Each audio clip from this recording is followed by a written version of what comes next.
चलिए बच्चों, आज हम रियल नंबर्स के हॉट्स क्वेश्चन स्टार्ट करने जा रहे हैं। आज उसका पहला क्वेश्चन है कि भाई find the largest number that will divide 398, 436 and 542 and leaving the remainders 7, 11 and 15 respectively. अभी इसमें पहचान कैसे करनी है कि भाई ये किस कंसेप्ट का क्वेश्चन है कि यहाँ पे एक वर्ड यूज करा हुआ है लार्जेस्ट। तो जहाँ पे भी वर्ड जो है लार्जेस्ट वर्ड यूज हुआ होगा तो इस चीज का ध्यान रखना है, लार्जेस्ट या वर्ड होगा मैक्सिमम, लार्जेस्ट या मैक्सिमम या ग्रेटेस्ट। इन तीनों में से कोई भी चीज आपकी वर्डिंग में लिखी हो तो हमेशा ध्यान रखना है इन तीनों चीजों में हमने क्या करना है, उस क्वेश्चन का HCF फाइंड आउट करना है। क्या कब केसेस में, जब या तो वर्ड क्या लिखा होगा लार्जेस्ट, या वर्ड क्या लिखा होगा मैक्सिमम, या वर्ड क्या लिखा होगा ग्रेटेस्ट। तो जब भी ये तीन हमें चीजें दी होंगी तो हमें ये चीज का ध्यान रखना है कि उसमें जो चीज फाइंड आउट होगी that is called HCF। HCF का हम दूसरा नाम भी बोल सकते हैं, दैट इज GCD। या तो हम HCF को बोलेंगे हाईएस्ट कॉमन फैक्टर या GCD बोलेंगे ग्रेटेस्ट कॉमन डिवाइजर। दोनों चीजों का मीनिंग एक ही होता है, ठीक है। तो अब क्वेश्चन में क्या पूछा है अभी उसने, फाइंड द लार्जेस्ट नंबर मतलब greatest number that will divide 398, 436, 542 leaving the remainders that is 7, 11 and 15 respectively. तो सबसे पहला स्टेप इस क्वेश्चन में क्या करना है आपने, जो हमारे पास 398 है, दूसरा नंबर जो 436 है और जो तीसरा नंबर है 542, इन तीनों में जो हमारे रिमाइंडर्स आए हैं रिस्पेक्टिवली, पहले हमने उनको क्या करना है सब्ट्रैक्ट। तो पहले केस में हमारा रिमाइंडर बचता है 7, दूसरे केस में हमारा रिमाइंडर बचता है 11 और जो तीसरा केस है उसमें हमारा रिमाइंडर बचता है बच्चों 15। तो जब हम 398 में से 7 सब्ट्रैक्ट करेंगे यू विल गेट 391।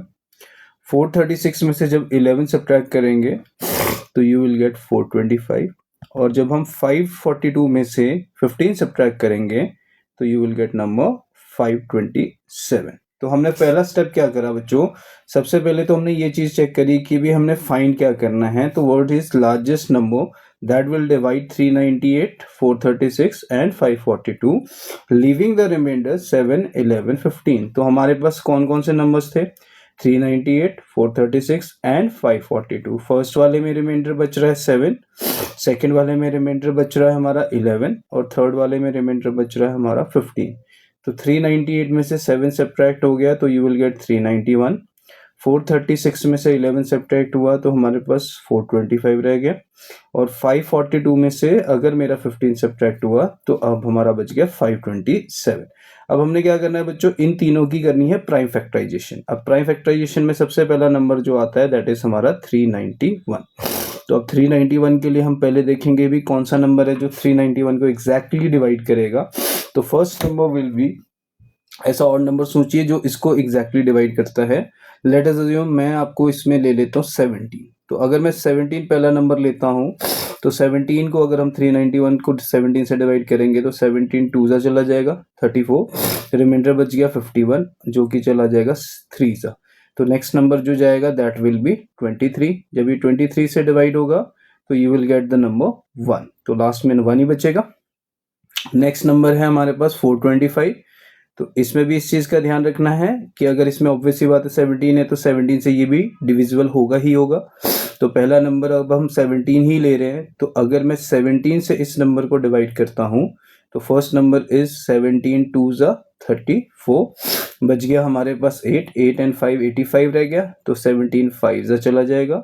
तो अब ये 5 के टेबल से चला जाएगा, 5 5 जा 25, फिर फर्दर हम करेंगे तो ये 5 से ही जाएगा और लास्ट में जो हमारा टेबल रहेगा वो 1 रह जाएगा। तो लास्ट में हम 1 से ही डिवाइड करेंगे। नेक्स्ट नंबर जो हमारे पास रहेगा दैट इज 527। अब जब मैं 527 को डिवाइड करूंगा, 17 ही लेंगे इस केस में भी, तो 17 3 जा जब हम करेंगे तो 51 आएगा, फिर रिमाइंडर बच जाएगा 1 एंड 7, फिर 17 से ही जाएगा तो लास्ट नंबर जो जाएगा दैट इज 31। तो लास्ट नंबर जो चलेगा इसको डिवाइड करेगा एग्जैक्टली, दैट विल बी 31। 31 पे रिमाइंडर कितना रह जाएगा, 1 ही रह जाएगा। तो अब हमने क्या करा, अभी तीनों की हमने क्या करी बच्चों, प्राइम फैक्टराइजेशन करी। अब तीनों की जब हमने प्राइम फैक्टराइजेशन करी तो पहले हमने 391 की करी, फिर हमने 425 की करी, फिर हमने 527 की करी। तो 391 की जो प्राइम फैक्टराइजेशन हुई है उसमें क्या क्या फैक्टर्स आ रहे हैं वो एक बार लिख लीजिए, 17, 23 एंड एक 1 आएगा। 1 हर एक में कॉमन रहेगा, इस चीज का ध्यान रखना है। अब नेक्स्ट नंबर इज 425। 425 में पहला 17 जाएगा, फिर हमारा 5 जाएगा, फिर 5 जाएगा, फिर 1 जाएगा। You can write this as 5 into 5 का स्क्वायर इंटू 1। लास्ट जो नंबर है दैट इज हमारे पास 527। 527 के लिए हमारे पास जो नंबर्स आ रहे हैं, एक 17 आ रहा है, एक 31 आ रहा है और एक 1 आ रहा है। अब हमने क्या करना है, इन तीनों का क्या कैलकुलेट करना है, HCF। HCF मतलब जो तीनों में क्या आना चाहिए, कॉमन। अब तीनों में देखिए कौन सा नंबर है जो कॉमन आ रहा है, एक 17 इसमें भी आ रहा है, 17 इसमें भी आ रहा है और 17 इसमें भी आ रहा है। तो तीनों में जो कॉमन नंबर है दैट इज 17 इंटू 1 लिखना है, लिख लीजिए, नहीं लिखेंगे तब भी कोई नहीं फर्क पड़ेगा। तो तीनों में जो कॉमन एक और नंबर है दैट इज 1। तो 17 इंटू 1 जब मल्टीप्लाई करेंगे तो you will get 70। So question क्या पूछा था अभी टीचर ने कि what is the largest number, largest मतलब maximum, maximum number that will divide 398, 436 and 542 and leaving the remainder 7, 11 and 15 respectively. So the largest number जो हमारा आंसर में आया है that is equal to 17। अब उसके लिए सबसे पहला स्टेप क्या चेक करना है, अभी हमने चेक करना है वर्ड क्या लिखा हुआ है, लार्जेस्ट, या वर्ड क्या लिखेगा, मैक्सिमम, या वर्ड क्या लिखेगा, ग्रेटेस्ट। जब भी ये तीनों स्टेटमेंट दी होंगी आइदर वी फाइंड HCF या GCD, बट दोनों का मतलब एक ही होता है, दोनों इंटरचेंजेबल होते हैं। तो अब हमने क्या करा, जो जो नंबर्स में पहले रिमाइंडर्स हमें दिए गए हैं, पहले हमने उन तीनों रिमाइंडर्स को उनसे हमने क्या कर देना, सब्ट्रैक्ट। तो सब्ट्रैक्ट करने के बाद हमारे पास 3 नंबर्स आ गए। फिर हमने उन तीनों नंबर्स की क्या करनी है, प्राइम फैक्टराइजेशन। तो प्राइम फैक्टराइजेशन करके हमने क्या निकालना है, तीनों में HCF। अब HCF क्या होता है, जो तीनों के लिए कॉमन हो। तो अब तीनों में कॉमन कौन सा नंबर है, 17, 17, 17 और 1 भी आ रहा है। तो तीनों में कॉमन नंबर 17 और सबसे छोटा फैक्टर भी 17 है। सो इसका मतलब जो HCF होगा तीनों का दैट विल बी 17। एंड 17 एक ऐसा नंबर है जो इसको भी डिवाइड करेगा, इसको भी करेगा और इसको भी, और हर एक केस में जो रिमाइंडर बचेगा वो क्या बचेगा, पहले केस का 7, दूसरे केस का 11 और तीसरे केस का 15। ठीक है, क्लियर, नोट डाउन करो।